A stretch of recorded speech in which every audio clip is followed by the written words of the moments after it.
مبين. فلما سمعت بمكرهن أرسلت إليهن وأعتدت لهن متكئا وآتت كل واحدة منهن سكينا وقالت اخرج عليهن. فلما رأينه أكبرنه وقطعن أيديهن وقلن حاش لله ما هذا بشرا إن هذا إلا ملك كريم.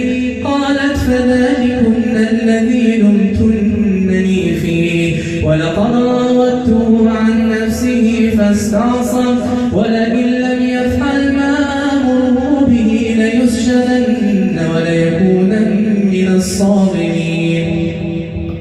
قال رب السجن أحب إلي مما يدعونني إليه وإلا تصرف عني كيدهن أصب إليهم وأكونن من الجاهلين.